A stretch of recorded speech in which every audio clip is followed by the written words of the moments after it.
తాకట్లో ఉన్న మీ బంగారాన్ని విడిపించి ఆ రోజు ఆన్లైన్ రేటుకి కొంటాం. Sharma gold company. నమస్కారం, వెల్కమ్ టు సుమన్ టీవీ. నేను గీతాంజలి. ప్రస్తుతం మనతో పాటు ఉన్నారు శ్రీచక్ర పీఠం వ్యవస్థాపకులు, ప్రముఖ జ్యోతిష్య పండితులు బ్రహ్మశ్రీ ప్రదీప్ జోషి గురువు గారు. వారితో మాట్లాడతాం. గురుగారు నమస్కారం అండి. శ్రీమాత్రే నమః. గురుగారు, ధర్మ సందేహాలని కొన్ని ఉంటాయి. అందులో భాగంగా చాలా మంది కామెంట్స్ లో అడుగుతూ ఉంటారు, వీటికి ఏంటండి సమాధానం అని చెప్పి. అందులో ఎక్కువగా అడిగేది ఏంటంటే, అసలు జాతకాలు అంటే ఏంటండి, ఎందుకు నమ్మాలి మేము, జాతకం అంటే ఏం జరుగుతుందో చెప్పేస్తారా, అసలు జాతకాలలో వేటికి జాతకాలు చూస్తే మంచిది, ఏ సందర్భంలో చూడాలని అడుగుతూ ఉంటారు. నిజమే అనిపించింది నాకు. అసలు జాతకం అంటే ఏంటి, అందరూ చూపించుకోవాలా, అసలు ఏమని ఉంది మన శాస్త్రంలో జాతకం గురించి? శ్రీ గురుభ్యో నమః. శ్రీమాత్రే నమః. దుర్గే స్మృతా హరసి భీతిమశేష జంతోః స్వస్థై స్మృతా మతిమతీవ శుభం దదాసి దారిద్ర దుఃఖ భయహారిణి కాత్వదన్య సర్వోపకారకరణాయ సదార్ద్ర చిత్త అచింత్య వ్యక్త రూపాయ నిర్గుణాయ గుణాత్మనే సమస్త జగదాధార మూర్తయే బ్రహ్మణే నమః. శ్రీమాత్రే నమః. ఫస్ట్ ఈ వీడియో చూసేటువంటి ప్రేక్షకులందరికీ కూడా నేను చెప్పేది ఏంటంటే, మీలో నాస్తికత్వం ఉంటే, మీరు జాతకాన్ని నమ్మను అన్న భావన మీకుంటే, ఓపిక్గా ఈ వీడియో మొత్తం చూసేది ఉంటేనే చూడండి. ఎందుకోసమంటే నాస్తికులకు కూడా నేను సరైన సమాధానం చెప్తాను. జ్యోతిష్యం మూఢనమ్మకం అని ఒక ఛానల్ వాళ్ళు వేసేవాళ్ళు, తర్వాత వేయడం మానేశారు. ఎందుకోసమంటే ఆ మూఢనమ్మకం కాస్త వాళ్ళకి తెలిసింది, జ్యోతిష్యం మీద నమ్మకం కలిగింది కాబట్టి వాళ్ళు ఆ మూఢనమ్మకం వేయడం మానేశారు. కాబట్టి ఎందుకోసమంటే మూఢనమ్మకం అన్నప్పుడు దేవుడు తప్పకుండా నీకు నమ్మకం కలిగించినట్టు చేస్తాడు. ఎక్కడ పరీక్షలు పెట్టాలో వాడు పరీక్షలు పెట్టి నువ్వు వెళ్ళేటట్టుగా చేస్తాడు. కాబట్టి జ్యోతిష్యం అనేది ఒకవేళ మూఢనమ్మకమే అని అంటే, మరి ఇన్ని ఉద్గ్రంథాలకి ఇన్ని ఫార్ములాస్ ఎక్కడి నుంచి వస్తాయి? ఇప్పుడు మనం అబద్ధాన్ని కూడా అంత ఫార్ములైజ్గా రాయలేం కదా, అబద్ధం అనేదాన్ని కూడా. పోనీ ఎన్నో సంవత్సరాలు, ఎన్నో కోట్ల సంవత్సరాల నుంచి ఉన్న శాస్త్రానికి సంబంధించిన గ్రంథాలు ఇప్పటికీ ఉన్నాయి. ఇప్పటికీ శాస్త్రజ్ఞులు పాటిస్తున్నారు. ఇప్పటికీ మా దగ్గరికి ఎంతో మంది జనాలు వస్తున్నారు. నా దగ్గర ప్రతి నెల నా దగ్గర అపాయింట్మెంట్స్ ఎన్ని ఉంటాయంటే, అది కూడా నేను సెలెక్టెడ్గానే అపాయింట్మెంట్స్ ఇస్తా. ఎవరికి పడితే వాళ్ళకి ఇవ్వను నేను. అంటే నాకు ఈ తలనొప్పి తెచ్చేవాళ్ళు నేను అపాయింట్మెంట్ ఇవ్వను. గౌరవము, మర్యాద ప్లస్ గురువు అన్న నమ్మకము, విశ్వాసం, హంబుల్నెస్ ఉంటేనే అపాయింట్మెంట్ ఇస్తా. చాలా మంది ప్రశ్న అడిగారండి, ప్రదీప్ జోషి గారి అపాయింట్మెంట్ అసలు ఎలా తీసుకోవాలి అంటే, ప్రాసెస్ ఏంటి అని అడుగుతున్నారు. ఎవరిని ఫస్ట్ అప్రోచ్ అవ్వాలి, నెంబర్కి డైరెక్ట్ కాల్ చేయాలా, మెయిల్ చేయాలా, ఎప్పటి నుంచో మీతో మాట్లాడదాం అనుకున్న వాళ్ళు ఉంటారు. ఏం లేదు, వెరీ సింపుల్. అంటే చదువుకున్న వాళ్ళకైతే, అంటే కొంచెం టెక్నాలజీ తెలిసిన వాళ్ళకైతే సింపుల్. PradeepJoshi.com వెబ్సైట్ ఉంటుంది. వెబ్సైట్లోకి వెళ్ళాలి, అపాయింట్మెంట్లోకి వెళ్ళాలి. అక్కడ ఒక 1000 రూపీస్ పే చేస్తే మీకు అపాయింట్మెంట్కి సంబంధించి మీ డీటెయిల్స్ అన్ని ఎంటర్ చేయాలి. ఎంటర్ చేస్తే మా పిల్లలు ఏం చేస్తారు అంటే, మీ date of birth, time, place అన్ని పెట్టి నాకు పంపిస్తారు.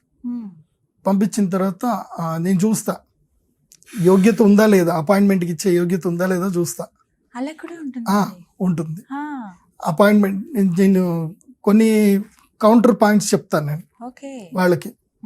ఇది ఇలా అయితే అపాయింట్మెంట్కి రమ్మను, లేకపోతే వద్దు, 1000 రూపాయలు వాపస్ కొట్టేసేయని చెప్తా. మోస్ట్లీ కొన్ని నక్షత్రాలు ఉంటాయి, కొన్ని జాతకాలు ఉంటాయి, వాళ్ళకి అపాయింట్మెంట్ ఇవ్వను, రిజెక్ట్ చేసేయని చెప్పేస్తా. ఎందుకోసమంటే వాళ్ళకి మనం ఏం చేయలేం. నేను చేయలేనప్పుడు నేను అపాయింట్మెంట్ ఇవ్వను. నేను రిజెక్ట్ చేశాను అంటే ఇంకా అది అంతే. ఇంకా సో చూస్తా. కొంతమందికి అపాయింట్మెంట్ ఇచ్చేసేయని చెప్తా. వాళ్ళు నా ఛాంబర్లో వచ్చి కూర్చుందా, అపాయింట్మెంట్ నా ఆఫీస్కి వచ్చిన తర్వాత వాళ్ళు రిమైనింగ్ 29,000 పే చేయాలి. అదే నన్ను వీడియో కాల్లో మాట్లాడేది ఉంటే రిమైనింగ్ 24,000 పే చేసినాకనే నేను వీడియో కాల్లో మాట్లాడతా. మాట్లాడేటప్పుడు ఏంటంటే, ఫస్ట్ 5 minutes వాళ్ళకి ట్రయల్ వర్షన్ ఉంటుంది. వాళ్ళ జాతకం అంటే ఏంది, వాళ్ళ జీవితం ఏంటి, వాళ్ళకంతా సినిమా మొత్తం నాకు తెలిసిపోతుంది. నేను చెప్తా వాళ్ళకి, ఇది నీ జీవితం, ఇది కరెక్టేనా అని అడిగితే, ఎస్ గురుగారు అంటే నా అపాయింట్మెంట్, నా ఫీజు నేను తీసుకున్నట్టు. లేదు గురుగారు మీరు చెప్పేదానికి నాకు యాప్ట్ లేదు అన్నారు అనుకోండి, వాళ్ళ అకౌంట్కి ఇమీడియట్ వాళ్ళ డబ్బులు వాళ్ళకి పంపించేసి వాళ్ళకి నమస్తే చెప్పి కట్ చేసేస్తాం. అంటే అక్యురేట్ ఉంటేనే నేను తీసుకుంటాను. వాళ్ళని ఏమీ చెప్పొద్దని చెప్తాను. జ్యోతిష్యము నేను ఎంత స్ట్రాంగ్గా నమ్ముతాను, ఎంత ప్రాక్టీస్ చేశానంటే, వచ్చిన క్లయింట్కి సైలెంట్ కూర్చోమని చెప్తాం. మీ date of birth, time, place ఇవ్వాలంతే. సో నేను క్యాలిక్యులేషన్ వేసుకొని, నేను లెక్కలు వేసుకొని, వీళ్ళు ఏంది అనేది నాకు అమ్మవారు చెప్పేస్తుంది. అంటే మాకు దైవ ఉపాసన ఉంది కాబట్టి దైవీ ఉపాసన వల్ల నాకు తెలుస్తాయి. నేను అవే పాయింట్స్ వాళ్ళకి చెప్తా, ఏ డేట్ టు డేట్ ఏమైనా. ఈవెన్ ముందే నా దగ్గర ఇది ఇప్పుడంతా లేటెస్ట్ వర్షన్ కదా, మా దగ్గర ఏంటంటే సామ్సంగ్ ఫోన్ ఉంటుంది, ట్యాబ్ ఉంటుంది, దాంట్లో రెడ్ మార్క్ గ్రీన్ మార్క్ చేసి పెట్టేస్తా అనమాట డేట్లు. ఇది వాళ్ళు పుట్టినప్పటి నుంచి ప్రస్తుతం వరకు దశాంతర దశలు వస్తాయన్నమాట. అక్కడ రెడ్ మార్క్ గ్రీన్ మార్క్ చేసి పెట్టేస్తా. పెట్టేసి వాళ్ళ భావాలు ఉంటాయి, ద్వాదశ భావాలు అనేటివి ఉంటాయి. ద్వాదశ భావము అనేది జాతకం. మీరు ఇందాక అడిగారు కదా జాతకం అంటే ఏంది అని అడిగారు కదా. ద్వాదశ భావం మనిషి జీవితం మొత్తం కూడా ఈ 12 భావాల్లోనే ఉంటాయి. ఆ ద్వాదశ భావాల్లో నేను రెడ్ మార్క్ గ్రీన్ మార్క్ చేసి పెడతాను. ప్రతి ఒక్కరి జీవితంలో 12 భావాల్లో 3 భావాలు నెగిటివ్ ఉంటాయి, 3 భావాలు నెగిటివ్ ఉంటాయి, 2 భావాలు అయితే కన్ఫర్మ్ గా నెగిటివ్ ఉంటాయి. సో 3 భావాలు నెగిటివ్ గా ఉన్నాయంటే మినిమం 2, 3 మాక్సిమం 7 వరకు కూడా నెగిటివ్ వెళ్ళొచ్చు. మినిమం పాజిటివ్ ఏమో 4 ఉంటాయి, మినిమం నెగిటివ్ ఏమో 4 ఉంటాయి. సో మిగతా అన్ని మధ్యలో. సో అంటే లగ్నము, ధనస్థానము అవేంటివో మీకు చెప్తాను. సో ఈ భావాలన్నీ చూసి నేను రెడ్ మార్క్ గ్రీన్ మార్క్ చేసినాక మొత్తం నేనంతా అప్డేట్ చేసుకొని అప్పుడు నేను జాతకం చెప్పడం స్టార్ట్ చేస్తాను. సో వాళ్ళకి చెప్తాను, నీ జాతకం ఇది నాయనా, నీ జీవితం ఇది నాయనా అని చెప్తే వాళ్ళు రైట్, వాళ్ళు క్లియర్గా ఉంటాయి అనమాట. ఈ డేట్ అని మొదలు క్లియర్గా ఉంటాయి. సో వాళ్ళు ఆశ్చర్యపోవడం తప్ప ఇంకేం ఉండదు అక్కడ. నా జీవితం అంతా గురువు గారు 2 నిమిషాలు మొత్తం చెప్పేశారు. అంటే ఆల్మోస్ట్ మేజర్ ఇన్సిడెంట్స్ అన్ని కూడా చెప్పేస్తాం జీవితంలో. జ్యోతిష్యం అంటే ఏంటంటే జ్యోతిష్ శాస్త్ర పండితుడు దర్పణ శాస్త్రం అంటారు దీన్ని. దర్పణం అంటే ఏంటి? అద్దం. నీకు అద్దంలో చూపిస్తా అంతే. నువ్వు ఇలా ఉన్నావు, నీ లక్షణం ఇది, నీ యొక్క యాటిట్యూడ్ ఇది, నీ సంపద ఇది, నీ యొక్క జీవితం ఇది అని మేము అద్దంలో చూపిస్తాం. అప్పుడే సార్ నేను మేకప్ చేసుకుంటాను అని అంటే రెమెడీస్ చేస్తాం. నేను మేకప్ చేసుకోనండి, అద్దంలో నేను ఎలా ఉన్నాను నేను అలాగే ఉంటాను, విధి ఎట్లా ఉంటే అట్లా వెళ్ళిపోతాను అని అంటే మంచిది, హ్యాపీగా వెళ్ళి విధి ఎట్లుందో అట్లాగే వెళ్ళండి, దైవ ధ్యానం చేసుకోండి అని కొన్ని రెమెడీస్ చెప్తాం అంతే. లేదండి నా జీవితంలో మార్పు రావాలి, నేను ముందుకెళ్ళాలి అంటే అప్పుడు వాళ్ళకి రెమెడీస్ సజెస్ట్ చేస్తాను. రెమెడీస్ చేసుకుంటే వాళ్ళకి మార్పులు వస్తాయి. అండ్ వన్ మోర్ ఏంటంటే నేను అపాయింట్మెంట్ ఇచ్చినప్పుడు కొన్ని కండిషన్ చెప్తా, అది కూడా మీరు వినండి, మీరు తెలుసుకోవాలి.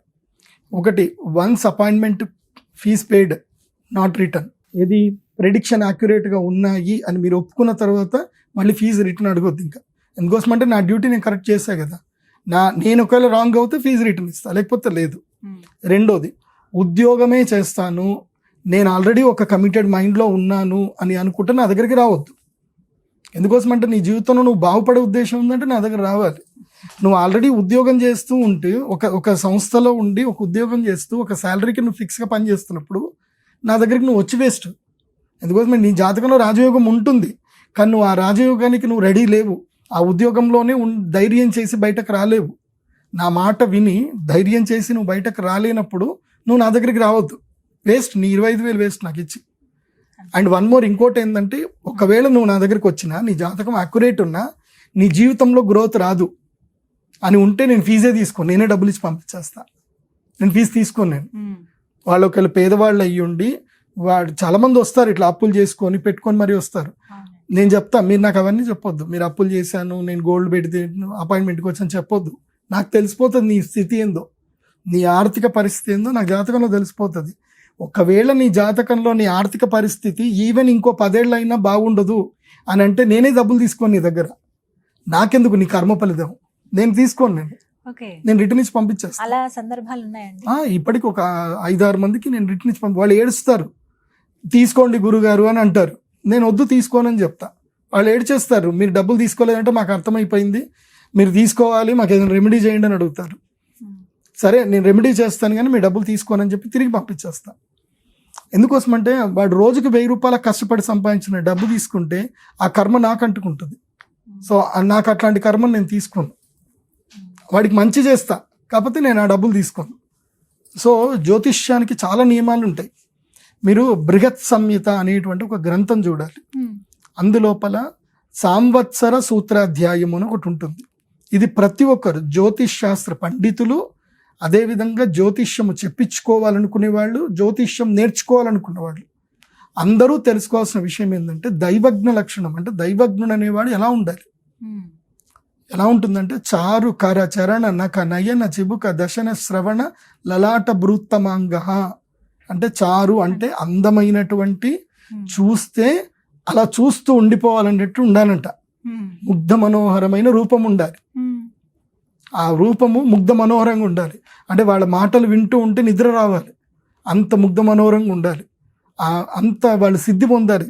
దైవజ్ఞుడు, దైవజ్ఞుడికి వాక్ ఇంపార్టెంట్, వేరే ఏముండదు. దైవజ్ఞుడికి వాక్కు, స్మృతి, ఉపాసన బలం, ఇవి చాలా 3 ఇంపార్టెంట్.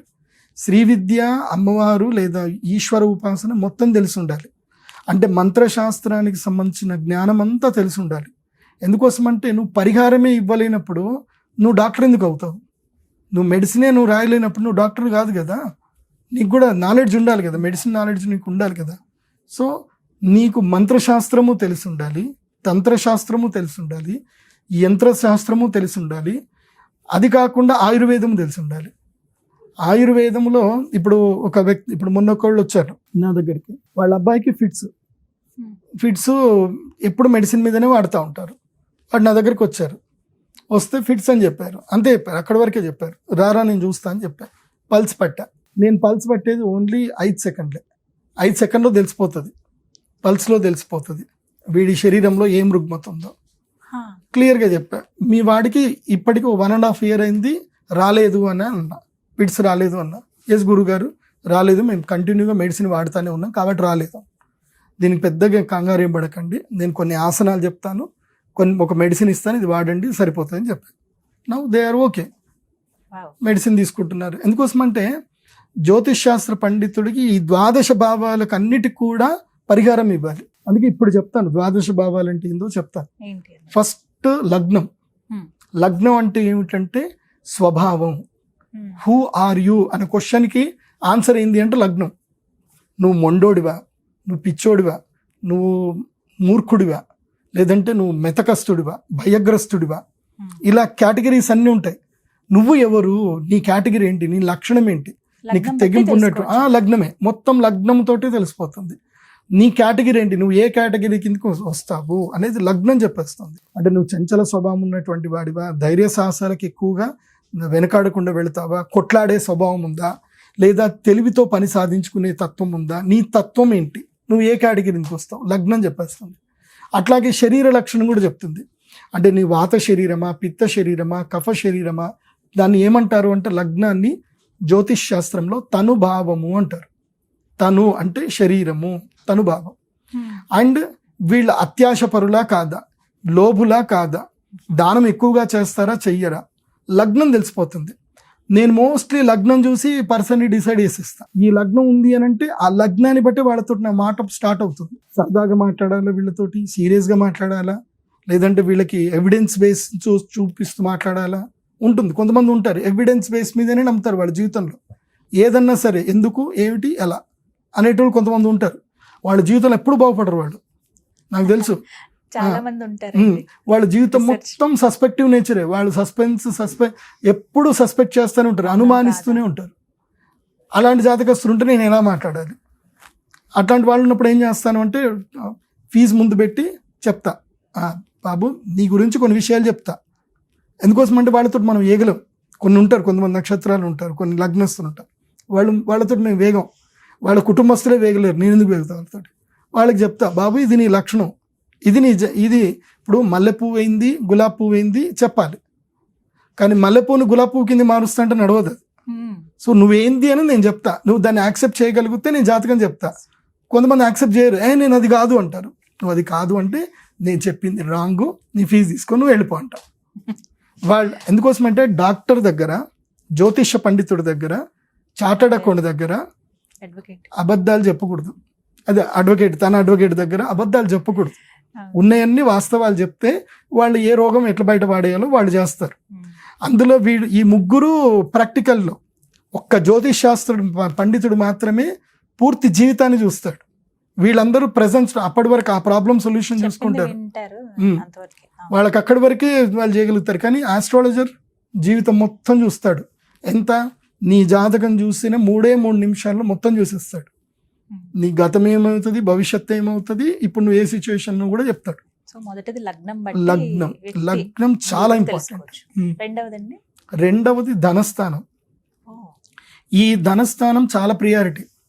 శరీరంలో కుడి భాగం చెప్తుంది, ధనం చెప్తుంది. అంటే పుట్టుకతోటే 14 సంవత్సరాల వరకు ధనయోగం ఉందా లేదా చెప్తుంది. కొంతమంది పిల్లలు ఉంటారు బార్న్ విత్ సిల్వర్ స్పూన్ అంటారు, బార్న్ విత్ గోల్డ్ స్పూన్ అంటారు. వాళ్ళు పుట్టగానే సడన్ గా వాళ్ళ ఇంట్లో అదృష్టం వచ్చేస్తుంది, డబ్బులు వచ్చేస్తాయి, సంపదలు అయిపోతుంది.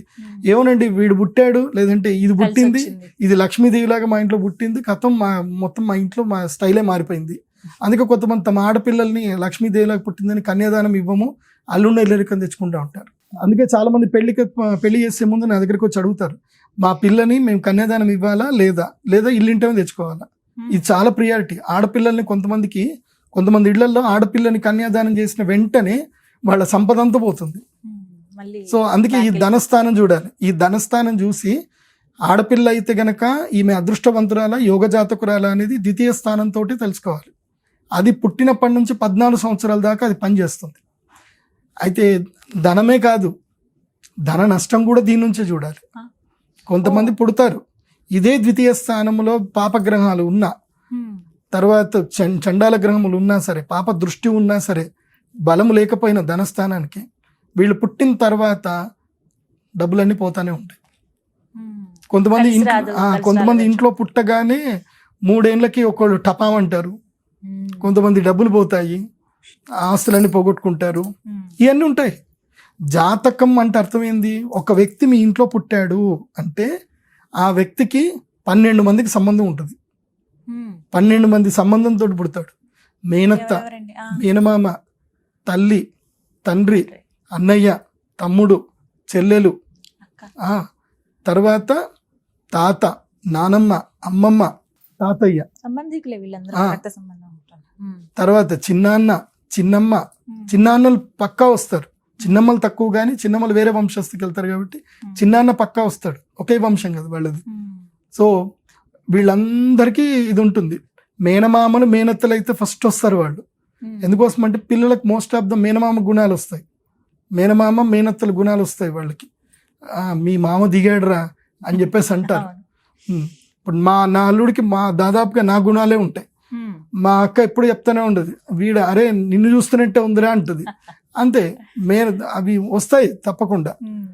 కాబట్టి అవి ఆ లక్షణం ఏంది అనేది మనం 3వ భావం నుంచి చూడాలి.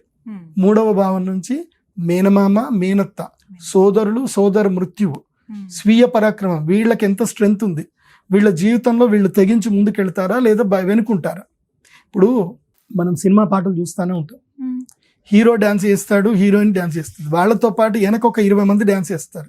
అందరూ ఈక్వల్గానే డ్యాన్స్ చేస్తున్నారు, అందరూ ఒకే స్టేజ్ మీద డ్యాన్స్ చేస్తున్నారు. బట్ ఫోకస్ ఎవరి మీద ఉంటుంది? లీడ్ రోల్ మీదనే ఉంటుంది.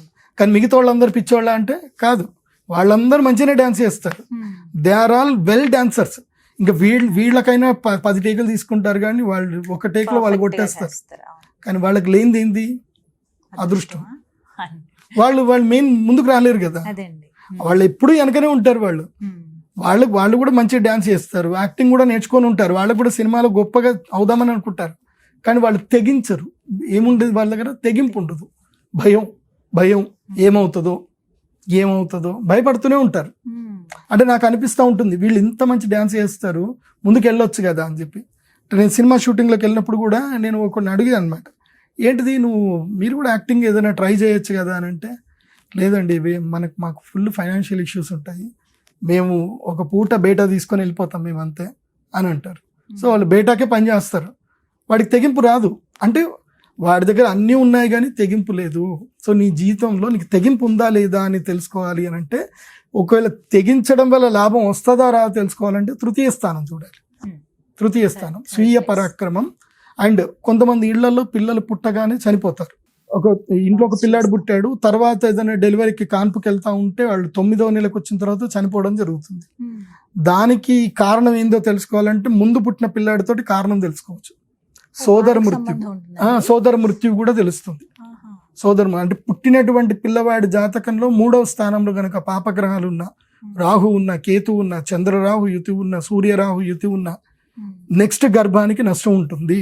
ఇప్పుడు మొదటి గర్భం అలా పోతుంది చాలా మందికి, రెండో గర్భం నిలుస్తుంది, తర్వాత ఈ రెండో గర్భంలో కూడా తెలిసిపోతుంది, మొదటి గర్భం పోయిందని తెలిసిపోతుంది. వీళ్ళు పుట్టినప్పుడే తృతీయ స్థానం వీక్ గా ఉంది అని అంటే, ఈ పిల్లాడు పుట్టకన్నా మునుపు నీకు గర్భం పోయిందని చెప్పొచ్చు.